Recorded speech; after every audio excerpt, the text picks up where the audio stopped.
lot of times you're given an ethical value, and then you're giving a conflicting ethical value. And so much of ethical discussion is the balancing of these ethical values. And one of the problems that exists is the inability for people to really be able to deal with this very issue of balancing.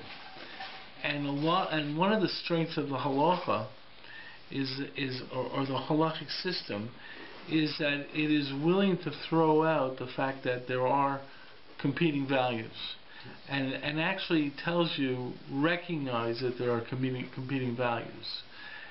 And that doesn't necessarily mean that you have easy solutions, but you at least begin to understand the depth of the issue. It's very interesting. For example, whenever you see let's say the abortion debate,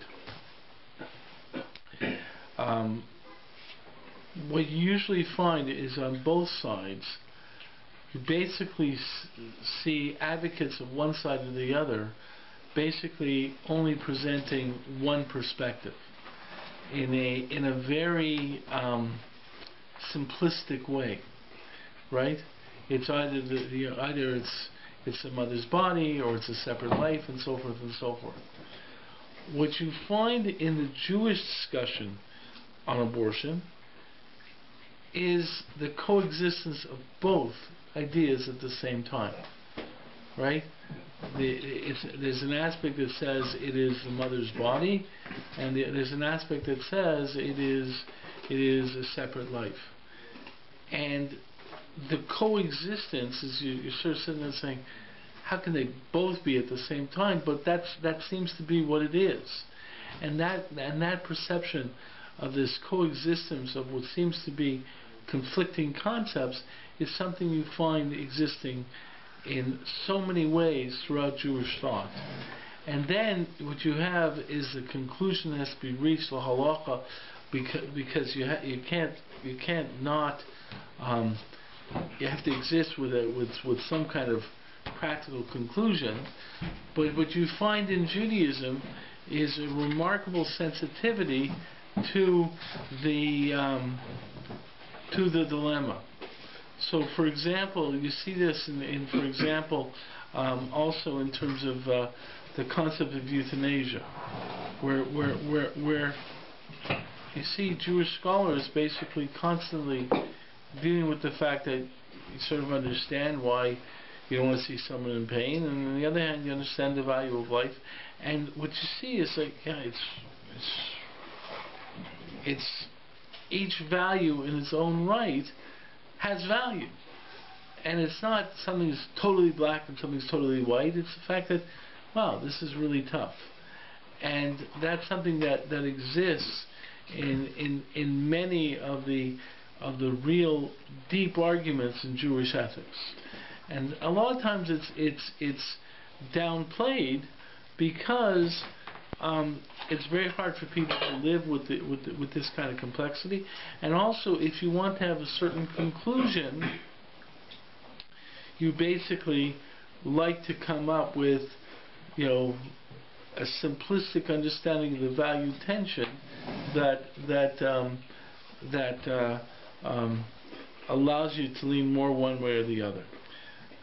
The thing that we saw developing here with Shimon Shkop here is that he opens up with the basic value understanding of caring for others, and that you act for the benefit of others. That's an important idea. That's what Coach Baruch Hu is. That's a kedusha, and so forth and so forth. But now what we saw is that he says that basically, if you look at the human being, though, there is a lot of value in the human being being concerned about self. So he basically says, well, wait a second, we actually have a concept, even though he's just developed the whole concept of caring for others, and that emulating God is an aspect of caring for others. He says, but on the other hand, we have other values. We have a value that says that Hayechem Kodman, okay, that your life must come first.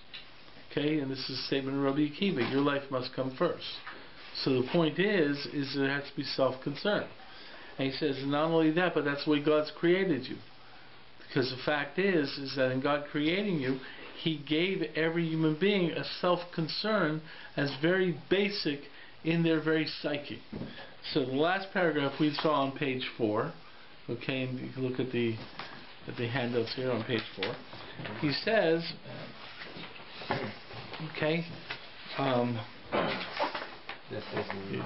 what? I have them. Okay. Others, if you pass around. Page 4. He basically says, in the creation of Adam, right, HaKadosh Baruch Hu created us, that our love of ourselves will be a very great measure. Okay, and this was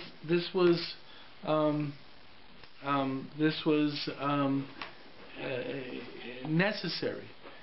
And in fact, the fact is, and he pulls out this other idea. He says, if God wants to give, okay, and human beings didn't have self-interest, then on one level he sort of says human being would not be able to accept God's good, because the human being would say, listen, if I didn't earn it, I don't want it. But then, you know, you have to have a sense of, hey, it's good for me, I'll take it, in order to be able to receive from God. So at the same point in time, if you want to talk in terms of emulating God as a giver and so forth, you also have to recognize that in order for God to be able to give, you have to have some aspect of the ability to receive, which means you have to have a sense of self-concern to accept the idea of receiving. It really leads into some very interesting ideas in terms of the Jewish attitude towards gifts. Because the fact of the matter is, while we have a concept of Sonam Matanas Yechia, that basically we shouldn't be someone who walks around trying to get gifts from everyone, and that we should basically try and you know, earn our way and so forth. If you're someone who will never take a gift, right, that breaks down certain amounts of social norms of social relations, right? If you're someone who's totally selfless, you don't know how to take, you really can't have relationships with certain people. You know, it's very interesting. There are situations like this where you have a person who's totally selfless and he only invites people over for Shabbos and he never goes to anyone's house, you know, as a guest. He never wants it. So I always want to be the person who invites and so forth and so forth. So on a certain level it sounds really, really nice. But what starts happening is the person who's a guest says, you know something, I'd like to reciprocate. I'd like to invite you over. And the guy says, no, I never go anywhere. And what happens is a breakdown in the relationship. Because the fact is that you have to be willing to take sometimes in order to allow the other one to give, right? So and taking doesn't just mean I can fake out that I'm taking. It means I actually have to appreciate the gift, right? So the point is that there's a certain point where what's being presented here is the idea, and he says this idea. He says that HaKadosh Baruch Hu gave Adam this idea of care for self, and he says that since HaKadosh Baruch Hu wanted to give good to human beings, he had to have human beings wanting to receive the good, which involves a certain amount of self-interest. Right. So the point is, the self-interest actually has a value. And it's a mistake that some people make in terms of thinking in their relationship. I'm going to be selfless. If you don't have a measure of being able to take, if you don't have a measure of self-concern, then you have a difficulty in the relationship. So the truth is, what he's developing at this point in time is the fact that there is a value in being self-concerned also. Okay? First of all, you have to take care of yourself. First of all, out of self-concern also comes the concept of self-reliance and so forth. But it's also out of concern for self, you're able to allow someone to give to you. Right? If you don't have pleasure in receiving a gift, you don't give the other person the ability to give you a gift. Okay, and it's really a very powerful you also don't concept. see the value in it. The point is that and it's developing value in the development of that relationship. Well, by not being solely reliant on yourself, which we aren't really. Right. We therefore have to rely on other people, so we have to be accepting. Okay. The fact of the matter is, it creates a little bit more of a certain dynamic. Right. I mean, the fact is, hey, if you don't mind me saying, the healthiest combination would be, in my opinion, to rely on other people, but other people aren't going to pay your bills. So there has to be like a healthy medium. Right. Absolutely. Right. Absolutely, you're correct. The fact of the matter is, and also in terms of self-concern is self-reliance. Right. We're not. That's why the concept of Sonam Matonas Yechya is not to be a person who basically says, "I'll let others take care of me." Right. Okay. We are not people who basically walk around gifts, and there's a whole concept in terms of the fact that we wish to earn. There's a concept of a basic concept in Jewish thought that says the reason the Kodesh Baruch Hu created this world, we just put us Olam Haba, is because we're supposed to have a sense of we earned it, and that makes us have more value in it when you earn it, and that's all that concept. Right. The point is that if you're a person who basically does not have any aspect of being able to receive from others, then there's a problem that way. In other words, what happens is that there's so much of a reality of balancing, right? That exists. Okay, so the truth is that this is all part of that issue. So okay, so we're going to start on page. We're going to start on page 5 here to continue on. Okay. Okay. Okay, so he's developed the idea of being selfless, and now he's developed this idea that there's a value in self-concern. So he's arguing with the idea of being selfless. Well, he's not arguing. He's saying there's also a value of being self-concerned. If you're only a person who's giving, right, the fact is that's not the way you were created, and there's a value also in, first of all, and there's two aspects of being self-concerned, right, maybe three, but the fact is that if you is the idea that self-concern means self-reliance, right?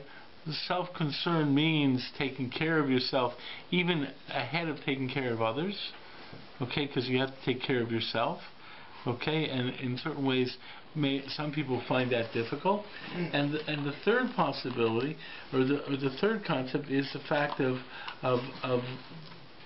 wishing to earn your way.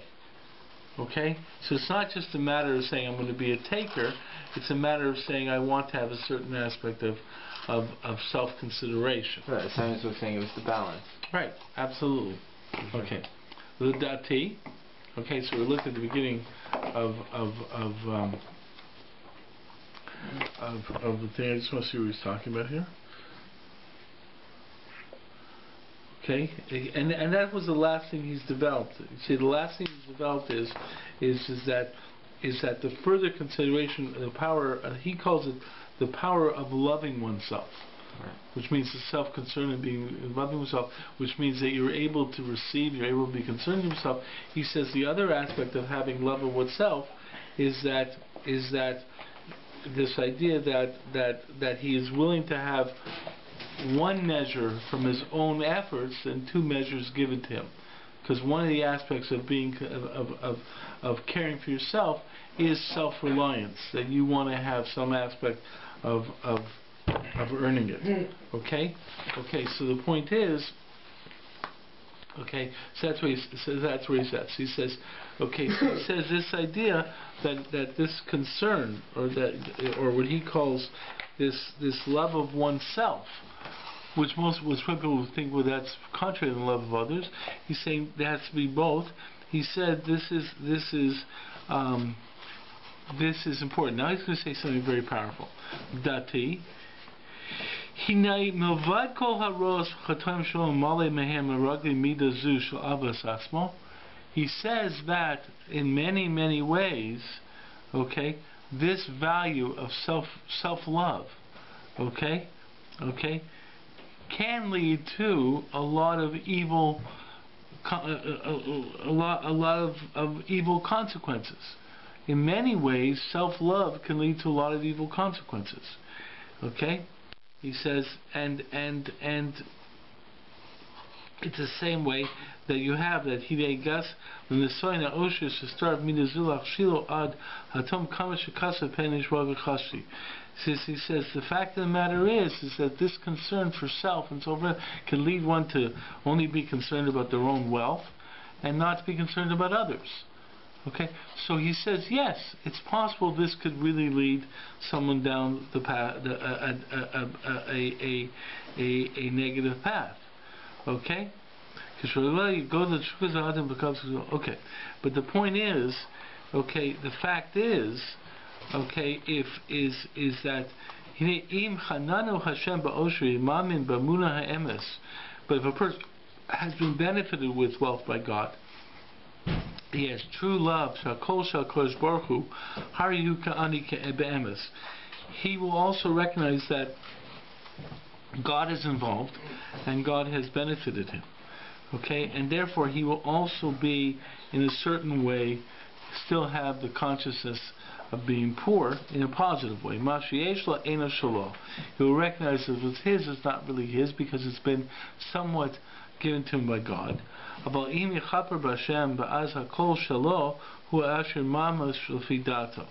Okay, but if he says that everything is his, then he really will miss the point. Okay,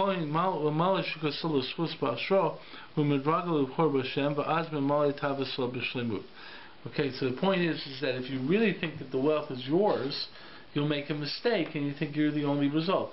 So he's saying that on one hand you have to have self-concern, but if you think that everything is only the result of your own self-concern, you don't recognize that God has given it to you, then it could really lead you around a negative path. On the other hand, if you have that recognition, which is really a recognition that what occurs in life is a result of many, many different factors. Yeah. And it's not just your efforts, but it's a lot of things that happen, including the grace of others, including the chesed of HaKadosh Baruch Hu. Then you begin to understand the complexity of life. And you begin to understand what it means to be a person. So the point is that he's really introducing the challenges of human existence. Okay, human existence, basically, if you sit there and say God will take care of you, you won't take any responsibility. You won't follow through on the fact that God has placed this sense of responsibility within you for your own development. Okay, the fact of the matter is a concept where you have to take care of yourself. And there's a value in you taking care of yourself. It leads you to take on issues and so forth, and to recognize your own needs, and it's also a certain aspect of your development, a certain aspect of also understanding your own thoughts and so forth. At the same point in time, though, if you think everything is a result of your own efforts, you're going to miss out upon the reality that life has many, many different aspects to it, and you should show appreciation to HaKadosh Baruch Hu. It also includes the fact that the emulation of God includes caring for others. So the fact is that what he's really doing here is developing a lot of different values that coexist at the same time. And we have to balance those various values. And balancing those various values is not easy. Okay, but that's really what he's doing, and this is a classic way of developing ideas in Judaism. So he's taken. What I find he's taking over here is the simple ideas of the issue of selfless and self, which is a classic definition of good and evil, and the simple definition is selflessness is good and self-concern is evil. And he's sitting there and saying, you know something? Really take him and blow them out into an expansion. Self-concern includes self-responsibility. Self-concern includes the fact that you want to earn things on your own. Self-concern includes a lot of different aspects about how you see yourself, your involvement in self. It's not just being a taker. And even in terms of you being able to take from others, that is part of what's aspect of a relationship. On the other hand, selfless is still a key value. It's an emulation of a Kadosh Baruch Hu. But the fact is that in that selflessness, there's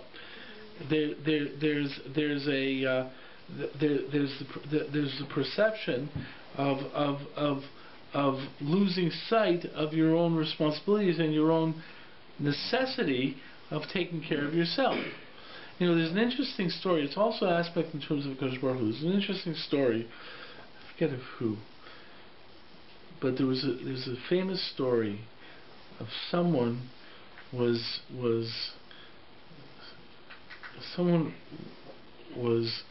sent to buy an esrog for some big gadol.